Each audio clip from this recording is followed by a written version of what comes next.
Hello everyone, welcome back to organise learning channel. शिक्षा निदेशालय, राष्ट्रीय राजधानी क्षेत्र दिल्ली, विषय गणित, कार्यपत्रक 12, तिथि 3 सितंबर 2021, कक्षा 8वीं। यहाँ सभी विद्यार्थी अपना नाम लिखेंगे और यहाँ पे कक्षा अध्यापक या अध्यापिका का नाम। तो इसका जो टॉपिक है वो है वर्ग और वर्गमूल। प्रिय विद्यार्थियों, इस वर्कशीट में हम वर्ग संख्याओं की विशेषता के बारे में जानेंगे। तो वर्ग संख्या क्या होती है उनके बारे में हम पढ़ेंगे। तो दिए गए सारणी को ध्यानपूर्वक अवलोकन करें। तो ये हमें एक सारणी दी गई है, एक टेबल दी गई है, तो इसको ध्यान से देखना है। तो ये टेबल जो है वो क्या है हमारे पास, इसमें है ये संख्याएं लिखी हुई हैं हमारे पास। ये इनका गणितीय रूप है और ये इनका वर्ग है। तो पहली संख्या जैसे जीरो ली है, उसका गणितीय रूप यानी कि जीरो का वर्ग यानी कि जीरो का स्क्वायर। जीरो का स्क्वायर क्या होता है? जीरो को तो जीरो से ही मल्टीप्लाई, स्क्वायर का मतलब होता है 2 बार मल्टीप्लाई करना उसी नंबर को। तो जीरो का स्क्वायर का मतलब क्या हो जाएगा कि जीरो गुना जीरो। तो जीरो को जीरो से मल्टीप्लाई करेंगे तो आंसर क्या आएगा? जीरो।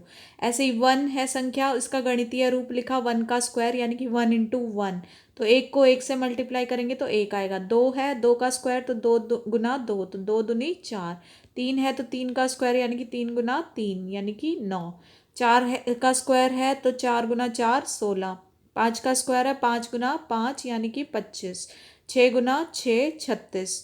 7 गुना 7 यानी 49। 8 गुना 8 यानी कि 64। 9 गुना 9 यानी कि 81। तो ऐसे ही अब हमारे पास 9 के बाद वाले जो नंबर हैं वो इधर दिए गए हैं कि 10 11 12 13 14 15 16 17 18 19। ऐसे ही इनका भी हम वर्ग निकालेंगे तो कैसे निकलेगा?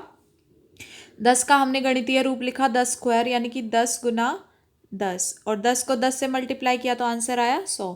ऐसे ही 11 तो 11 का स्क्वायर यानी कि 11 गुना 11 121। 12 स्क्वायर 12 गुना 12 144। 13 स्क्वायर यानी कि 13 गुना 13 169। 14 स्क्वायर यानी कि 14 गुना 14 196। 15 स्क्वायर यानी कि 15 गुना 15 225।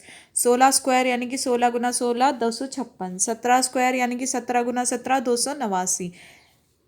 18 स्क्वायर यानी कि 18 गुना 18 324। 19 स्क्वायर यानी कि 19 गुना 19 361। तो अब इस इन दोनों टेबल से हमें क्या चीज़ें पता चली हैं कि वर्ग संख्या के इकाई स्थान के अंक को अवलोकन करने के पश्चात हम पाते हैं, जब हमने इनके इकाई स्थान देखे, इकाई वाले यानी यहाँ से स्टार्ट करते हैं। जैसे ये नंबर हमारे पास 16 है तो ये हो गया इकाई, ये हो गया दहाई। तो जो इकाई स्थान हमने इनके देखे, तो सब संख्याओं में हमने इकाई स्थान जब देखे, तो जो सम संख्या का वर्ग जो है वो सम संख्या होता है। सम संख्या हो गई तो उसका जो वर्ग होगा वो सम संख्या ही होगा। तो देखो जैसे सम संख्या कौन कौन सी है, ये 2 है, तो 2 का जो वर्ग है वो 4 है, और 4 की इकाई क्या है? 4 ही है, तो 4 भी क्या है? एक सम संख्या है। ऐसे ही अगर मैंने 4 लिया, 4 का वर्ग क्या है? 16। 16 में भी इकाई क्या है? 6 है, 6 भी क्या है? एक सम संख्या है। तो जितनी भी सम संख्याएं हमारे पास होंगी जैसे, तो उन सब का जब हमने देखा वर्ग निकाल के, तो उनकी जो इकाई होती है वो हमेशा एक सम संख्या ही होती है। और ऐसे ही फिर विषम संख्या का वर्ग भी जो है वो विषम संख्या होगी। जैसे हमने लिया 9। 9 क्या है? एक विषम संख्या, इसका स्क्वायर किया, इसका वर्ग निकाला तो 9 गुना 9 81। अब जो इसकी इकाई है वो क्या है? 1 है, और 1 भी क्या होती है? एक विषम संख्या। तो यह पैटर्न सभी संख्याओं के लिए लागू होता है। तो ये पैटर्न हमारी जितनी भी संख्याएं उपलब्ध है, अगर हम सब संख्याओं का वर्ग निकालेंगे तो सब में यही होगा कि जो सम संख्या होगी उसका जो वर्ग होगा उसकी इकाई सम संख्या होगी, और जो विषम संख्या होती है उसके वर्ग की इकाई जो है वो विषम संख्या होगी। तो अब ये हमें 2 क्वेश्चन दिए हुए हैं, 31 का वर्ग और 57 का वर्ग। देखो 31 कैसा है? विषम संख्या। 57 भी कैसी है? विषम। तो इन दोनों चीज़ों से हम इस बात का तो अंदाज़ा लगा ही सकते हैं कि जब हम इनका वर्ग निकालेंगे तो जो इनकी वो निकलेगी, इकाई वाली जो संख्या होगी वो विषम ही होगी दोनों में। तो और इसको निकालेंगे कैसे? 31 का वर्ग निकालना यानी कि 31 का स्क्वायर यानी कि 31 गुना 31। तो 31 गुना 31 हमारे पास कितना हो जाएगा? तो ये कैलकुलेशन हम सब खुद भी कर सकते हैं अपने एंड से भी, और इसका आंसर जो आएगा वैसे 961। तो देखो 31 क्या था? एक विषम संख्या, और इसकी इकाई क्या आई है? टोटल आंसर आया 961, और उसमें इकाई वाली संख्या क्या है? 1। तो 1 भी क्या है? एक विषम संख्या है। तो इसी तरीके से क्या करेंगे?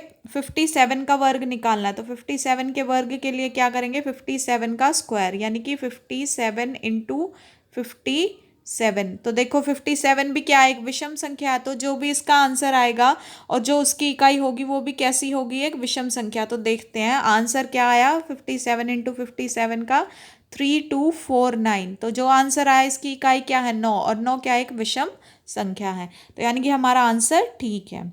ऐसे भी हम चेक कर सकते हैं इसको। अब देखो जैसे कुछ हमारे पास ये हैं जो ज़ीरो पे एंड करते हैं जो नंबर, उनके स्क्वायर देख लेते हैं हम। जैसे कि 10, 70, 200, 300, 8000।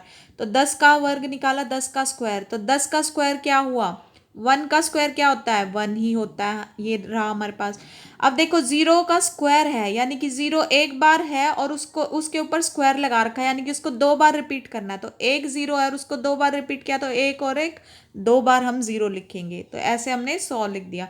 ऐसे ही 70 था हमारे पास, 70 में जो 7 है, 70 का स्क्वायर निकाला हमने। अब 7 है जो 70 का, उस 7 का स्क्वायर तो कितना होता है, 49। और जीरो का स्क्वायर है, या कितनी जीरो का स्क्वायर है, एक जीरो का। तो एक जीरो का स्क्वायर है, यानी कि दो बार रिपीट होएगी, तो यानी कि जीरो जीरो लगा देंगे पीछे। फिर है हमारे पास 200। 200 में फिर से 200 का स्क्वायर करेंगे, तो 2 का स्क्वायर तो 4 ही है, तो 4 लगाया। और जीरो कितनी है, 2 है, और इन दो जीरो का स्क्वायर है, यानी कि दो जीरो का स्क्वायर, यानी कि उतनी ही बार ये रिपीट होंगी। तो दो जीरो को दो बार रिपीट करना है हमें। तो दो जीरो एक एक बार लिख दी और दो जीरो एक बार, टोटल कितनी बार हो गई, 4 बार। तो ये 4 के पीछे हमने ये जीरो लगा दी। ऐसे ही हमारे पास 300 का स्क्वायर है।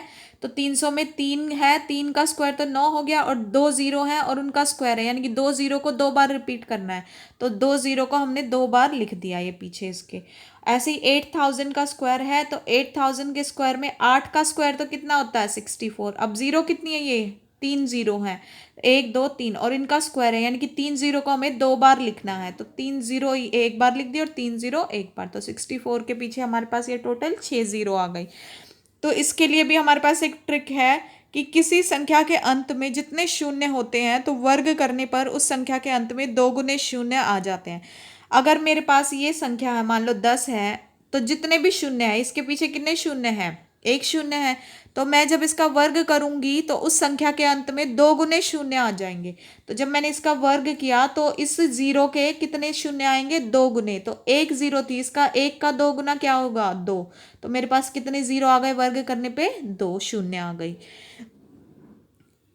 तो इसके बाद अब हमारे पास और कुछ जो है विशेषताएं हैं वर्ग की, वो क्या है कि वर्ग संख्या की अन्य विशेषता को जानते हैं कि दो वर्ग संख्या के बीच में कितनी संख्याएं प्राकृत संख्या है जो वर्ग नहीं है। तो एक चीज और आती है कि अगर दो वर्ग संख्याएं हमने ली है, मान लो दो वर्ग संख्याएं, जैसे 2 का वर्ग 4 ले लिया और 3 का वर्ग 9 ले लिया, तो इस 4 और 9 के बीच में कितनी ऐसी संख्याएं प्राकृत संख्याएं हैं जो वर्ग नहीं होगी, जो किसी भी नंबर का वर्ग नहीं होंगी। तो जैसे हम ले लेते हैं, पहला एग्जाम्पल हमने लिया 0 और 1 का। तो 0 1 का स्क्वायर लेंगे पहले हम, 0 का स्क्वायर और 1 का स्क्वायर, ठीक है। तो 0 और 1 का स्क्वायर, तो देखो 0 का स्क्वायर हो गया 0 और 1 का स्क्वायर हो गया 1। तो दोनों के बीच में एक भी संख्या नहीं है, तो आंसर 0 आना चाहिए कि इनके बीच में ऐसी प्राकृतिक संख्याएं कितनी है जो वर्ग नहीं है, 0। तो निकालने का तरीका क्या हो जाएगा उनको, कि जो ये बड़े वाला जो ये हमारा वर्ग है इसका 1 का, तो ये बड़े वाला जो है, तो 1 माइनस जो छोटा नंबर है ये 0, और माइनस में 1। तो इनको जब हमने माइनस किया तो 1 माइनस 0 कितना होता है, 1, और माइनस 1 कितना हो जाएगा, 0। तो 1 माइनस 1 कितना हो गया, 0। तो इन दोनों के बीच में तो हमारी कोई ऐसी संख्या है भी नहीं जो वर्ग नहीं है। उसके बाद आता है 1 और 4 लिया हमने, 1 का स्क्वायर ले लिया और 2 का स्क्वायर ले लिया। तो इनके बीच में 1 और 4 के बीच में कौन कौन से नंबर आते हैं, 2 और 3। तो टोटल आंसर 2 आना चाहिए। तो अब वो निकालेंगे कैसे, जैसे 1 को मैंने 1 का स्क्वायर लिख लिया, 4 को 2 का स्क्वायर लिख लिया, उनके बीच में आ गया 2 और 3। तो बड़ा जो स्क्वायर है वो क्या है, 4 है, और छोटा जो स्क्वायर है वो क्या है, 1। तो 4 माइनस 1 और माइनस 1 ये फॉर्मूला होता है। तो 4 में से 1 गया 3, और 3 में से 1 गया कितना बचा, 2। तो 2 ही है हमारे पास ऐसी संख्याएं जो वर्ग नहीं है किसी नंबर का। ऐसे ही फिर हम 4 और 9 का लेंगे, यानी कि 2 के स्क्वायर का और 3 के स्क्वायर के बीच में क्या क्या नंबर आते हैं 4 और 9 के बीच में, 5 6 7 8। 4 किसका स्क्वायर होता है, 2 का, और 9 किसका होता है, 3 का। तो हमारे पास टोटल आंसर जो 4 आना चाहिए, जो ऐसी संख्याएं जो वर्ग नहीं है।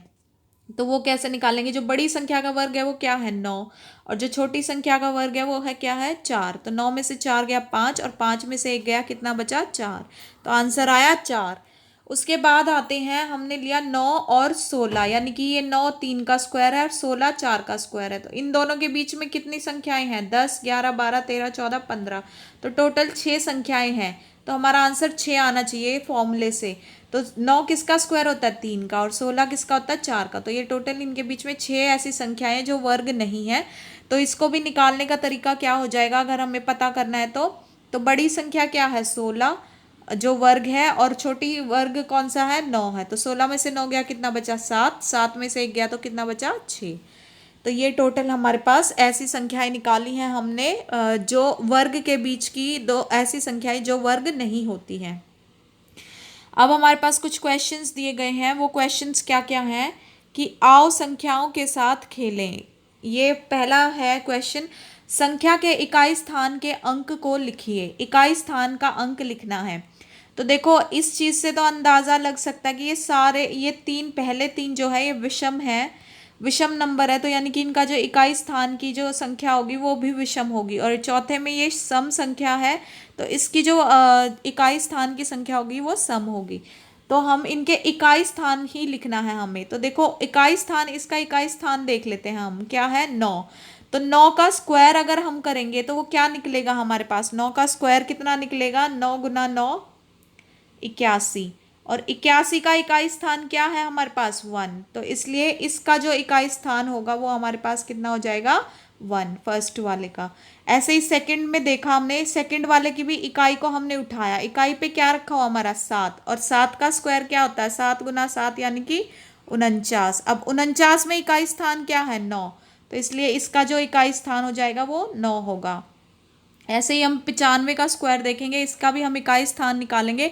इकाई स्थान पे क्या है इसके 5, तो 5 का स्क्वायर किया, 5 गुना 5 कितना आया 25, और इस 25 में भी इकाई स्थान क्या है 5। तो 95 के जो स्क्वायर में भी जो इकाई स्थान आएगा वो कितना आएगा 5।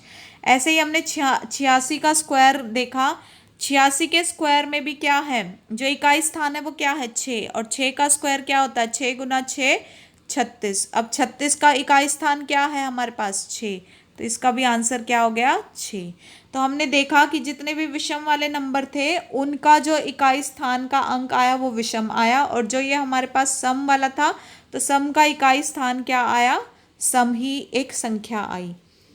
दूसरा क्वेश्चन क्या है हमारे पास, इनके बीच के बिना वर्ग वाले संख्या को लिखिए। ये नंबर दिए हुए हैं हमें और इनके बीच की हमें बिना वर्ग की संख्या लिखनी है। तो बिना वर्ग की हमने अभी अभी ऊपर पढ़ा था, तो इनके बीच में जितने भी नंबर बचे होंगे वो हमारे बिना वर्ग वाले ही होंगे। तो पहले हम ये वर्ग वाले नंबर लिख लेते हैं 16 और 25। अब इनके बीच के नंबर लिखते हैं जो बिना वर्ग वाले हैं, जो किसी का वर्ग नहीं होते। तो 16 के बाद 17, 18 भी किसी का वर्ग नहीं है, 19 भी नहीं है, 20 भी नहीं है, 21 भी नहीं है, 22 भी नहीं है, 23 भी नहीं है और 24 भी नहीं है। तो ये जो हमारे पास 1 2 3 4 5 6 7 8 ये बिना वर्ग वाले नंबर हैं 16 और 25 के बीच के। ऐसे ही दूसरा जो क्वेश्चन है वो है 25 और 36 के बीच के हमें बिना वर्ग वाले जो संख्या है वो लिखनी है। तो पहले हमने लिख लिया 25 और यहाँ पे हमने लिख लिया 36। अब इनके बीच के नंबर देखते हैं जो बिना वर्ग वाले। तो 25 के बाद 26 आया, वो भी किसी का वर्ग नहीं है। 27 भी नहीं है, 28 भी नहीं है, 29 भी नहीं है, 30 भी नहीं है, 31 भी नहीं है, 32 भी नहीं है, 33 भी नहीं है, 34 भी नहीं है, 35 भी नहीं है।